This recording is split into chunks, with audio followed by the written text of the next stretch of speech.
ஆண்களுக்கு ஈக்குவலா பெண்களுமே வந்து ஆல்கஹால் புகைப்பிடிக்கிறதுன்னு எல்லாமே பண்றாங்க. அந்த மாதிரி உங்ககிட்ட யாராவது பேஷண்ட்ஸ் வந்திருக்காங்களா? வந்திருக்காங்க. அதான் சொன்னேனே நான் உங்களுக்கு. வெள்ளிக்கிழமை சாயந்தரம் குடிப்பாங்களா, ஞாயிற்றுக்கிழமை நைட்டு தான் நிறுத்துவாங்க. குழந்தைக்காக திருந்தவங்கள நான் நிறைய பேரை பார்த்துருக்கேன். ஐயோ நம்மளால நம்ம வைஃப் அம்மா ஆக முடியாமல் போகுது, அதனால நான் கொஞ்ச நாள் குடிக்காமல் இருக்கேன். ஆனால் அவங்க கர்ப்பமாயிட்ட நான் குடிக்கலாம் இல்லை அப்படின்னு கேட்டார் அவர் என்ன.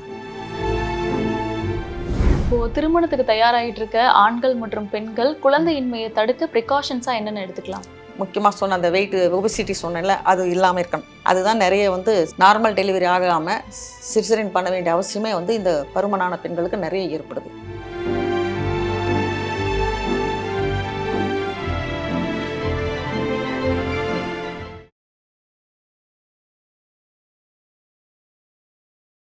இப்போ ஆண்களுக்கு ஈக்குவலா பெண்களுமே வந்து ஆல்கஹால் புகைப்பிடிக்கிறதுன்னு எல்லாமே பண்றாங்க.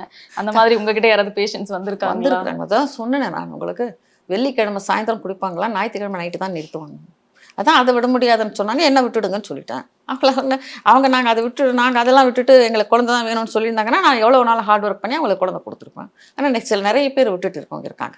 நிறைய பேர் 4 பக்கம் எனக்கு லெட்டர் எழுதணும் அவங்க. அப்போ தான் நான் மருந்து கொடுப்பேன். அந்த 4 பக்கத்தில் நாங்கள் இனிமேல் குடிக்க மாட்டோம் இதெல்லாம் வச்சு எழுதுவாங்க. எழுதின அப்புறம் லெட்டர் இல்லைன்னா அவங்களுக்கு அந்த எழுதுகிறப்போ அந்த மனசில் அது ஒரு உறுதியாக நிற்காது. அதனால் நான் பேசி அனுப்பிட்டு நான் சொன்னதெல்லாம் புரிஞ்சுதான்றதை 4 பக்கத்துக்கு லெட்டர் எழுதுங்கன்னு சொல்லி அனுப்புவேன். நாங்கள் வாட்ஸ்அப் பண்ணுவோம். நான் எனக்கு வாட்ஸ்அப் பழக்கம் இல்லை, ஃபேக்ஸ் பழக்கம் இல்லை.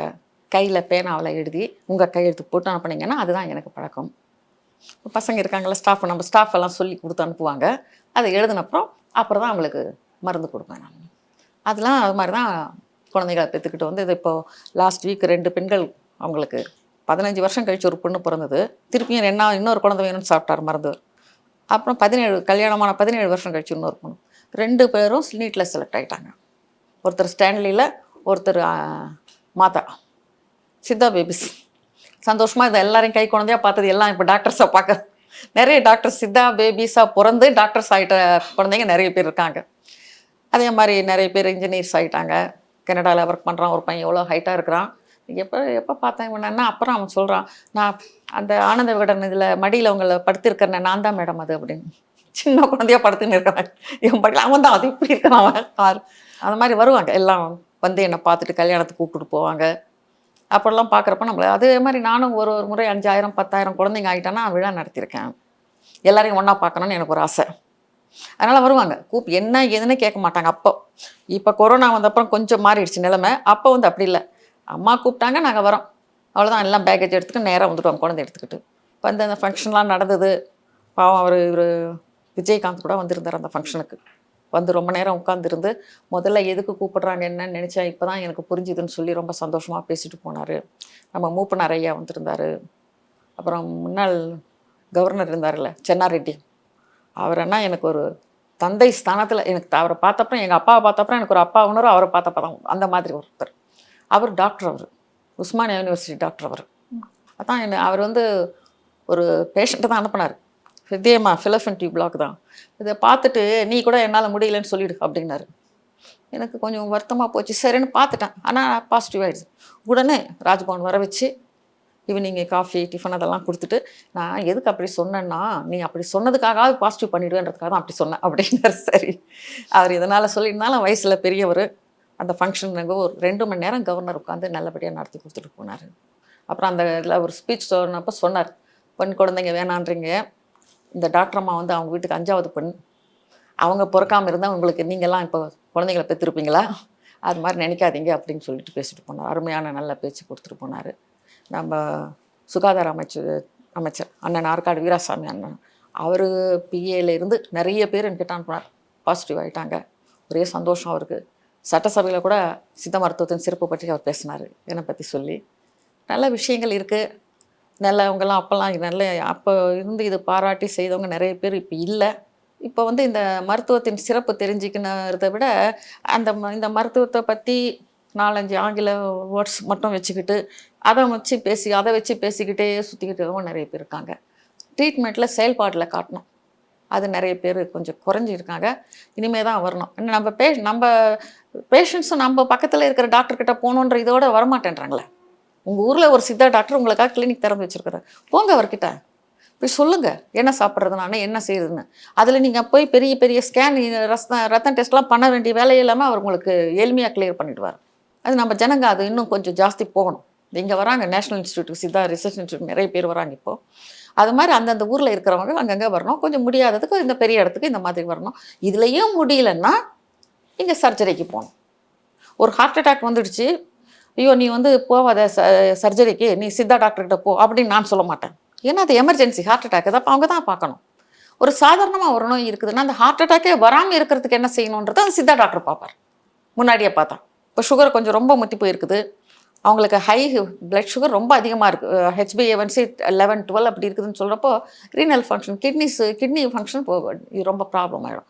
இதுவே லோக்கல் சித்தா டாக்டர்கிட்ட நீங்கள் இந்த சுகருக்காக பார்த்துருந்தா அந்த லெவலுக்கு நீங்கள் போகாமல் இருக்கலாம். அதுதான் நான் ஜனங்களுக்கு சொல்ல விரும்புகிறேன். அவங்களே பாதி டாக்டர்ஸ் ஆகிட்டு வராங்க. அந்த அரைக்குற அறிவு ஆபத்தானது. Half knowledge is always dangerous. அந்த மாதிரி விஷயங்கள் இப்போ சமீப காலமாக ஜாஸ்தி ஆகிட்டாங்க. இப்போ கூட ஒரு பொண்ணு வந்தது, அது என்னென்ன கூகுளில் படித்ததோ அதையெல்லாம் என்கிட்ட ஒப்பிச்சுது.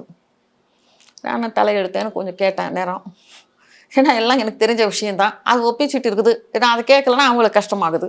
கேட்ட அப்புறம் இதெல்லாம் விட்டுடுமா, அதெல்லாம் டெலீட் பண்ணிவிடுவோம் மனசில் இருந்து, இப்போ நான் சொல்கிறது இந்த காதில் வாங்கி இந்த மனசில் வச்சுக்கோ, நீ இதெல்லாம் கேட்டதெல்லாம் இருக்கல அதெல்லாம் மைண்டில் இருந்து டெலீட் பண்ணிவிடு சொல்லிட்டு அதுக்கப்புறம் ட்ரீட்மெண்ட் பண்ணி இன்னொரு ஸ்கேன் எடுத்து பார்த்தா பிசிஓடியே இல்லை.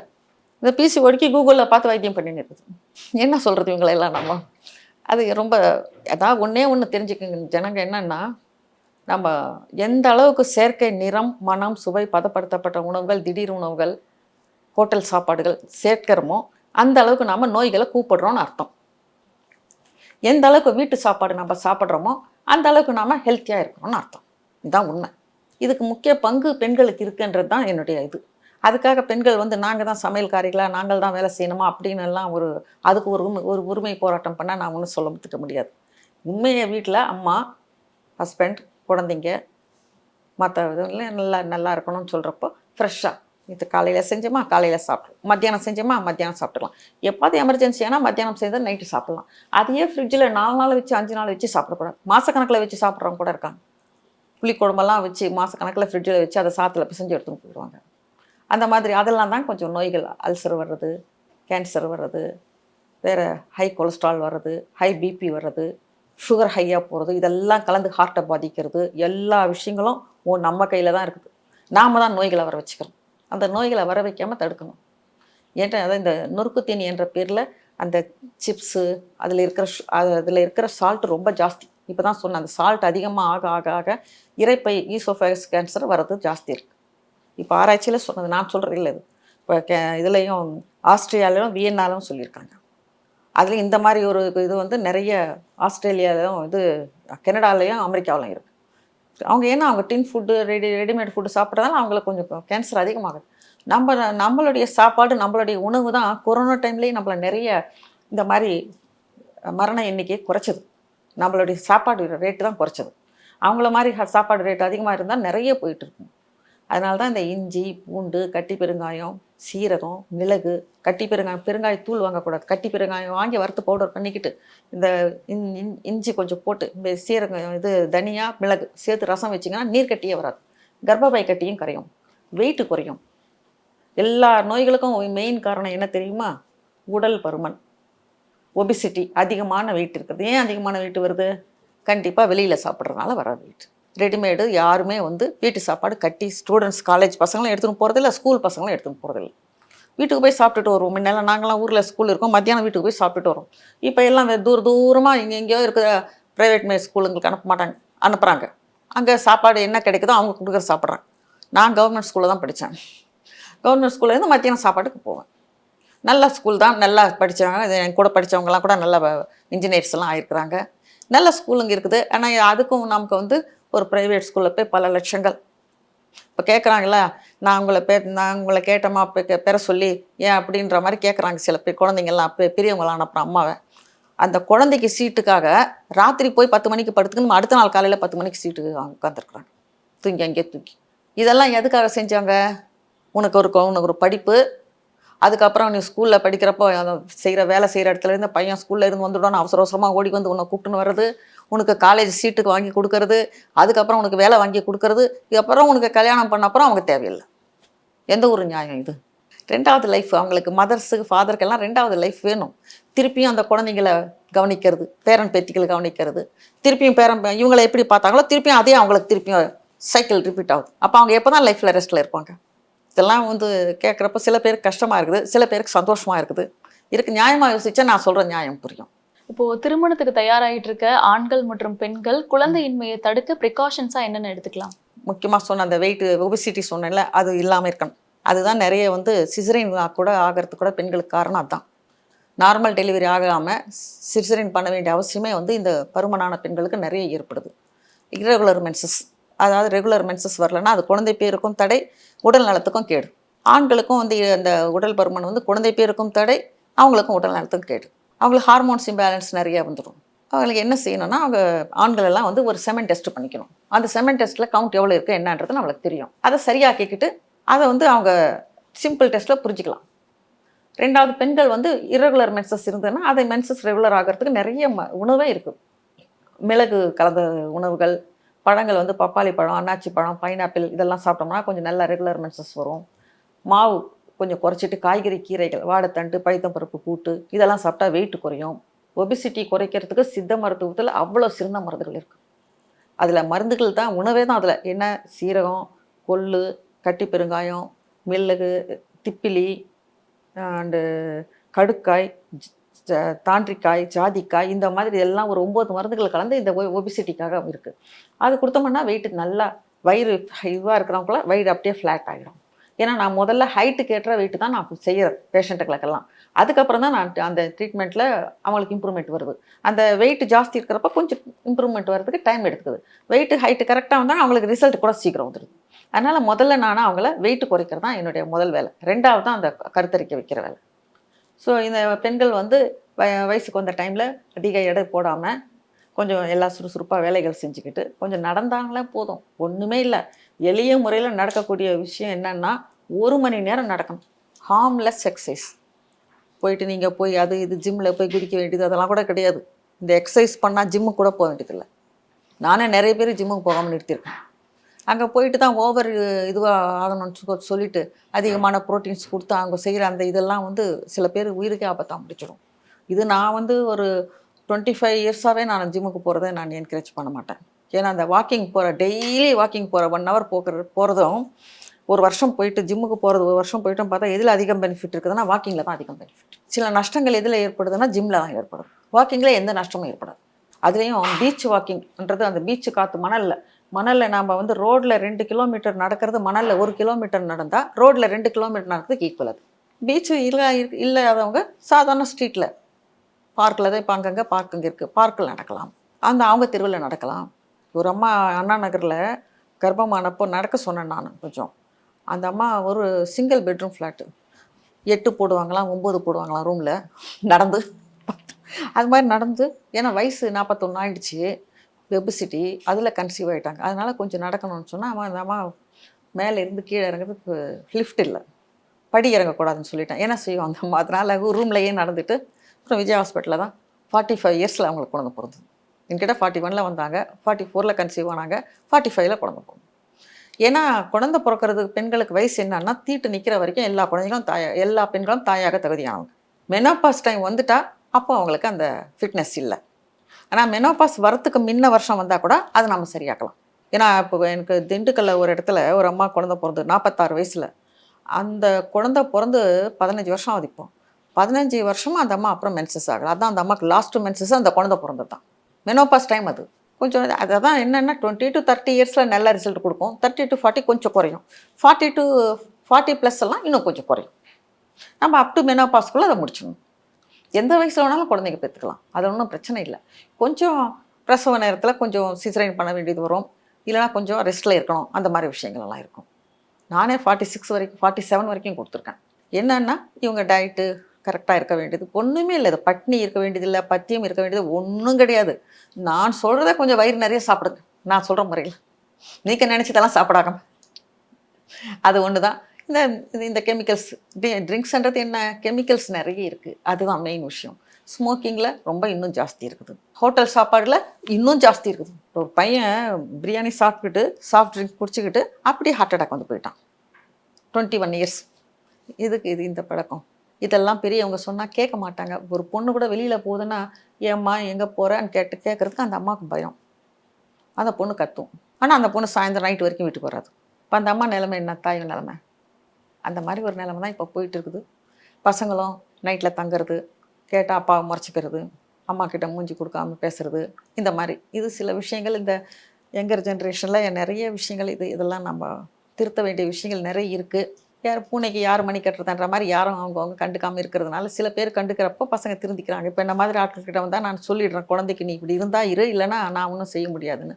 குழந்தைக்காக திருந்தாங்களே நான் நிறைய பேரை பார்த்துருக்கேன். ஐயோ நம்மளால் நம்ம வைஃப் அம்மா ஆக முடியாமல் போகுது, அதனால் நம்ம இதை விட்டுடலாம். என்கிட்ட அவர் அதான் சொன்னது ஒருத்தர். நான் குழந்தை விஷயம் குழந்தை இருந்துட்டா நான் இதை நிறுத்த மாட்டேன். இப்போ என்னால் என் ஒய்ஃப் வந்து ஒரு மலட்டுத்தன்மை பேர் வந்துடுது, அதனால நான் கொஞ்ச நாள் குடிக்காமல் இருக்கேன். ஆனால் அவங்க கர்ப்பமாயிட்ட நான் குடிக்கலாம் இல்லை அப்படின்னு கேட்டார் அவர். என்ன அப்போ அப்புறம் பேசிக்கலாம், முதல்ல இப்போ நிறுத்துங்க அப்படின்னு சொன்னேன். அதுக்கப்புறம் அந்த பொண்ணுக்கிட்ட சொன்னேன், இப்போ இந்த நிறுத்துறதை வச்சு நீ பேசி பேசி பேசி அப்படியே கொண்டு வந்துடும், நாளைக்கு குழந்தைங்க ஒன்றை பார்த்து கெட்டு போயிடும் அப்படின்னு சொல்லி கொண்டு வா அப்படின்னு சொல்லி சொன்ன அப்புறம் இப்போ அப்படி தான் இருக்கிறாங்க. ஒரு விஷயங்கள்லாம் ஒரு சில பேருக்கெல்லாம் இது கிளிக் ஆகிடுது, ஒரு சிலருக்கு ஆகிறதில்ல. ஒரு அம்மா குழந்தை பிறந்துடுச்சு, அவர் திருப்பி குடிக்க ஆரம்பிச்சிட்டாரு. நீங்கள் இப்போ கூப்பிட்டு அவருக்கு புத்தி சொல்லுங்கன்னா, நான் இப்போ கூப்பிட்டு சொன்ன அவர் கேட்பாரு என்கிட்ட. அதாம்மா குழந்தைக்காக என் பேச்சை கேட்டார், இப்போ திருப்பியும் கூப்பிட்டு நான் எப்படிமா சொல்லுவேன், நீ சொந்த உங்கள் அம்மா அப்பா அவங்க அம்மா அப்பா கூப்பிட்டு பேசுமா அப்படின்னு சொல்லி அப்போ நான் அனுப்பி வச்சேன். பாவமாக இருக்கும் அந்த பெண்களை பார்க்குறப்ப. இந்த குடியினால், அதுவும் குடிக்காரன்னு சொல்லக்கூடாது, அவங்கள மதுப்பிரியர்கள்னு சொல்லணுமா. இதில் வேற ஒன்று, எத்தனை குடும்பங்கள் வீணாகுது, மதுப்பிரியர்கள் அவங்க. இந்த குடியினால் வீணாக போகிற குடும்பங்கள் கொஞ்சம் நஞ்சம் இல்லை. நான் பார்க்குறேன், எவ்ரிடே நான் பார்த்துன்னு இருக்கிறேன். என்கிட்ட வர பேஷண்ட்டுங்கெல்லாம் பெண்கள் கண்ணு அழுதுட்டு ஆண்களை வெளியில் உட்கார வச்சுட்டு உள்ளே வந்து அழுவாங்க. அப்படி சாயங்காலம் ஆஃபீஸ்லேருந்து வர்றப்ப ஆடிக்கிட்டே வருவார். அவங்க எம்காம் படிச்சிருக்கான். ஜனங்களுக்கு வந்து இந்த டாஸ்மாக் திறந்து இருக்கிறதுனால இன்னும் அதாவது சுதந்திரமாக போயிடுச்சு, ஈஸியாக போயிடுச்சு. முன்னெல்லாம் எனக்கு நான் சின்ன வயசில் இல்லை குடி, சின்ன வயசுலலாம் நாங்கள்லாம் சிவாஜி படங்களெல்லாம் பார்த்தப்பா இந்த மாதிரி இருக்கணும் ஒரு அண்ணன், இந்த மாதிரி இருக்கணும் ஒருத்தர். எம்ஜிஆர் படங்கள்லாம் பார்த்து இப்படி தான் குடிக்காமல் நான் வளரணும் அப்படின்னு தான் இருக்கும். இது மாதிரி தான் ஒரு அம்மா. நான் எம்ஜிஆர் பலமுறை பார்த்துருக்கேன், ஏன்னா அவர் எங்கள் தொகுதி எம்எல்ஏ. அவர் வருவார், ஒருத்தர் யாரோ ஒருத்தர் எழுந்து வாத்தியாரை என்ன கூப்பிடுவாங்க, வாத்தியாரை நான் இப்போ குடிக்கிறது இல்லை, அம்மாவையும் கூப்பிட்டு வந்துட்டேன், என்ன வந்து கிட்ட வந்து சொல்லுன்னார். அதாவது குடிச்சிட்டு அம்மாவை திட்டினாருன்னா அந்த அம்மா அவரை விட்டு போயிட்டாங்க. இவர் போய் அம்மா காலில் விழுந்து கூப்பிட்டுன்னு வந்து குடிக்காமல் இருக்கிறார். அப்போ எம்ஜிஆர் வந்து அந்த ஒரு ஜுபா மாதிரி போடணும், அதுலேருந்து பெரிய 100 ரூபாய் நோட்டு, அப்போ எனக்கு ஒரு 10 வயசு இருக்கும், எடுத்து அதை கொடுத்து, இது வந்து நீ குடிக்காமல் நின்னதுக்கு, இது அம்மா காலில் வந்து கூப்பிட்டுன்னு வந்ததுக்கு இன்னொரு 100 ரூபாய். அதே மாதிரி மக்கள் மனிதர்கள்லாம் இப்போ பார்க்க முடியுமா தெரியல. ஏன்னா அப்போ வந்து ஹீரோஸ்லாம் வந்துட்டு மது அருந்த மாட்டாங்க, வில்லன்னா தான் வந்து மது அருந்துற மாதிரி காமிப்பாங்க. ஆனா இப்போ வந்து ஹீரோக்களே வந்து மது அருந்துற மாதிரி காட்டுறாங்க. இல்லை, ஃப்ரெண்ட்ஸுங்க கண்டிப்பாக மது இருந்தாகணும், கூட நடக்கிறவங்க நம்ம தான் இருந்தாங்க. அவர் லவ் பண்ணுற பொண்ணு மது இருந்தாகணும். என்ன போடுற நீ, என்ன வைனா நீ, இதுவா அது இப்படின்னு சொல்லி அது மாதிரி போடுது. இந்த திரைப்படங்கள் போக்கு வந்து சரியாக இல்லை, நல்லா இல்லை. யாரும் என்ன மேலே கோவிச்சிக்கினாலும் சரி, ரொம்ப ஜனங்களை கெடுக்கிறது வந்து திரைப்படங்கள் தான் அதிகம். நல்ல புத்தி கொடுக்குறதுன்றது குறைவு. ஏன்னா கேரளாவில் கூட நான் போய் இந்த கோட்டைக்கல் இதுக்கெல்லாம் போவேன் அப்பப்போ, அங்கேயும் இருக்குது குடியெல்லாம். அங்கே இந்த மாதிரி அடித்து கருத்தை பண்ணி அதெல்லாம் ஒன்றும் கிடையாது. அவங்க வீட்டில் குடிச்சிட்டு கம்முன்னு படுத்துக்குவாங்க. ரோட்டில் யாரும் யூரின் பாஸ் பண்ணுறது கூட பார்க்க முடியாது. பக்கத்து ஸ்டேட்டு தான். இதுக்கும் அதுக்கும் அவ்வளோ வித்தியாசம் தெரியுது. கொஞ்சம் படிப்பறிவு ஜாஸ்தி, நாகரிகம் மேனர்ஸ் தெரிஞ்சு கொஞ்சம் ஜாஸ்தி. இது எந்த மாதிரி படங்கள் எடுக்கிறாங்க. இந்த பிரேமலன்னு கூட ஒரு படம் வந்தது, அதில் கூட ஒன்றும் அசிங்கமே கிடையாது. கோட் லைஃப்னு ஒன்று வந்தது. வெளிநாட்டுக்கு போகிறவங்க இப்போ யோசிப்பாங்க, அது மாதிரி சிந்திக்கணும். ஐயோ வெளிநாட்டில் போய் இப்படி ஒரு ஆடு ஜீவிதம் மாதிரி ஒரு ஜீவிதம் வாழணுமா, நம்ம எதுக்கு வெளிநாட்டுக்கு போகிறது அப்படின்னு பயந்து யோசிப்பாங்க. அந்த மாதிரி எடுக்கணும் இதாக சிந்திக்கிறதுக்கு.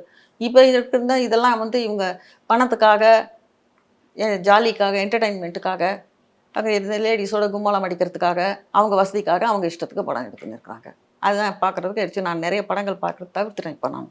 அப்போல்லாம் இதெல்லாம் எம்ஜிஆர் படம், சிவாஜி படம்னா சண்டை எங்கள் அப்பா கிட்ட. அதில் எனக்கு ரொம்ப ஃபேவரட் ஹீரோ யாருன்னா ஜெய்சங்கர். ஏன்னா அவங்களாம் கொஞ்சம் வயசானவங்க எனக்கு. அப்போது ஜெய்சங்கர் இப்போ புதுசாக நான் ஸ்கூல் படிக்கிறப்போ வந்து சிஐடி அவர் கூட ஸ்பீடாக செய்வார், ஸ்பீடாக போயிடுவார். அது மாதிரி அந்த படங்கள் பார்க்குறதுக்கு எங்கள் அப்பா கூட சண்டை போடுவேன். நல்ல காலமாக இருந்தது, அது பொற்காலமாக இருந்தது, இப்போ கற்காலமாக இருக்குது.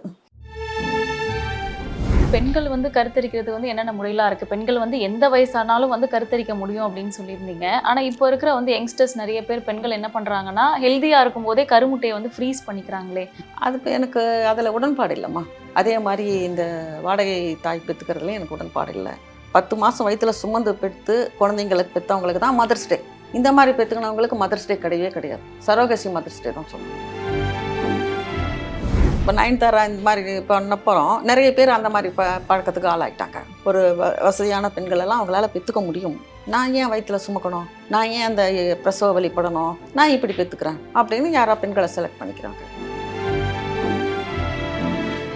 இப்போ வந்து நிறைய பேர் வந்து ஒரு குழந்தை மட்டும் போதும் அப்படின்னு நினைக்கிறாங்களே, அதை பற்றி நீங்கள் என்ன சொல்ல வரீங்க? அது ரொம்ப தப்பு. குழந்தை லோன்லியாக வளரக்கூடாது. குழந்தைக்கு ஒரு உறவு இருக்கணும். அன்பு வராமல் லோன்லியாக இருந்தப்போ செல்ஃபிஷ் தான் அதிகரிக்கும். தனக்கு மட்டுமே இல்லைன்ற மாதிரி.